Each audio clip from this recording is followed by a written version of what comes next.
Så sidder jeg her på en af mine køreture, og i dag har jeg haft et ærne, inden jeg skulle på arbejde, så nu er det faktisk lyst udenfor. Ellers så har det jo været den mørke blok. Og det jeg gerne vil tale lidt om, mens jeg kører, det er jo dejligt nemt at køre, når der ikke er nogen gearstang, så må man vist godt det her, eller også må man ikke. Men det er det der med opladning og rækkevidde på bilen. Fordi det ser jeg faktisk som den største hurdle ved elbilen, som den er nu. Det er, at jeg skal simpelthen lade den op ved hver endestation, jeg har, hvis jeg har et lille svinkeærne eller et eller andet. Og det er bitter erfaring, kan man sige. Jeg har ikke kørt tør endnu, men jeg har været meget tæt på, fordi det, som elbilen gør fra starten af en optankning, det er, at den fortæller dig, at du har x antal kilometer at køre på. Ofte, når den er fuldt opladt, så siger den, at den har 144 km at køre på. Så kører man ud i sin indkørsel. Der er også været, at man selvfølgelig lige tænder lidt for varmen, fordi det er den årstid, det er. Man tænder for radioen, man bruger vinduesviskerne, og man kan måske se min ånde her, det ved jeg ikke, man kan, men det er lidt koldt herinde, fordi jeg har 45 km at give af, og jeg har 36 km ind til Aarhus, og det er på motorvej.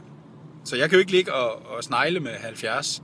Så et kæmpe stort problem, synes jeg, det er, at den ikke har de kilometer, den viser, når den starter. Den æder simpelthen 30 km på de første 2-3 km. Ofte. Det synes jeg er et problem. Fordi hvis jeg sætter mig ned og siger, at jeg regner simpelthen skarpt fra A til B, og jeg skal lige forbi C, og der er ikke nogen oplader, og så skal jeg tilbage til A, og så er det klaret. Jamen det kan jeg ikke. I hvert fald ikke med en gennemsnitsfart på 80 km. Og jeg kan ikke radioen tændt, og jeg kan ikke have luft på, osv. Så rækkevidden, må jeg sige, hvis jeg skal være kritisk, synes jeg ikke er lang nok for en familie, der bor lidt væk fra arbejdet. Boede jeg inde i Aarhus, var det jo perfekt. Altså, så var det jo ikke noget problem. Så var det en perfekt bil. Så det var lidt omkring rækkevidde. Så vil jeg også gerne sige lidt omkring optankningsstationer. Optankningsstationerne er jo heller ikke helt så udbredt endnu. Jeg er meget heldig. Jeg har en inde ved siden af mit arbejde, og jeg kunne sikkert også få en sat op på mit arbejde, og så har jeg jo den hjemme i min garage. Men da jeg skulle hjem og besøge min mor til jul, der var der ikke nogen.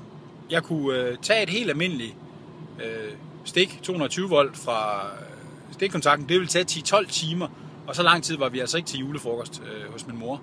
Så det er også et problem. Og det nærmeste, det var Billund Lufthavn, hvor der måske var en... Jeg er allergisk over for el. Nej. Det nærmeste var i Billund Lufthavn, hvor der måske var en almindelig lader, altså sådan en 16 ampere oplader. Ikke en quick stander. Så det vil sige, at jeg skulle køre om og holde i Billund Lufthavn i 6-7 timer, hvis jeg skulle kunne køre hjem igen. Det er et problem. Det er simpelthen et problem.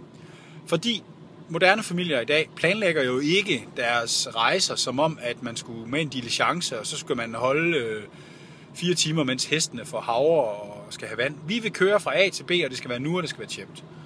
Så når man får løst det rækkevidde problem i en bil som den her, så kommer man langt. Det er der ingen tvivl om, fordi køreegenskaber og den glæde ved at spare CO2 og altså den der en af mine kolleger, der var ude og prøve bilen i går, som passager sagde til mig, det er jo ligesom at svæve hen over vejen næsten, sådan som man kører. Og det er rigtigt, det er sådan en svævende, glidende fornemmelse. Så kunne jeg få rækkevidden og økonomien til at hænge sammen og opladestationer, så købte jeg sådan en her den dag, jeg afleverer testbilen. Det er helt sikkert. Det er min vurdering. Og nu kan vi se, den er stadigvæk heldigvis på 43 km. Så den har ikke så meget, men jeg har heller ikke kørt så stærkt jo endnu. Lige om lidt, så rammer vi motorvejen, og så bliver det spændende at se. Og den går bare ikke. Hvis jeg kører 140, hvad jeg så heller ikke må, men så kører de tilladte 130, så er min rækkevidde bare ikke så lang. Og sådan er det bare. Og det er sgu lidt problematisk, synes jeg. Men lad os nu se. Indtil videre, så er det et spændende ting at teste. Det er godt. Det var vist herfra. Nu er der 29 til Aarhus. Og vi har 43. Det går fint. Jeg tænder radioen.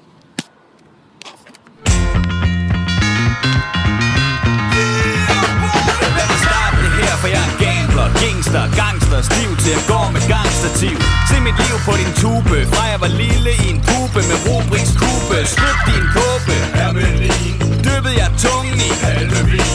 Kan du forstå hvad jeg siger? Er en parcelhusplayer. Proster, bøvler, blabber, savler, slupper, snøvler og lytter til Soundgarden. Ja, nu er vi kommet lidt tættere på Aarhus. Der er 19 km til Aarhus. Jeg har 22 i tanken, så nu er der slukket for radio og alting. Og det er lidt et problem, som jeg også nævnte tidligere. Altså jeg ligger faktisk og kører samme hastighed som lastbilerne herude, og kommer til at ligge bag dem og ved siden af dem. Og jeg tør faktisk ikke at accelerere, fordi det koster bare i tanken. Men det er selvfølgelig godt for omverdenen, som man siger. Man kan også se det lille grantræ dernede på...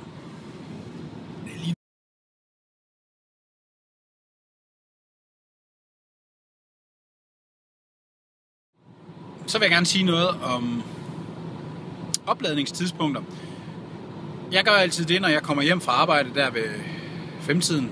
Så undlader jeg at sætte stikket i.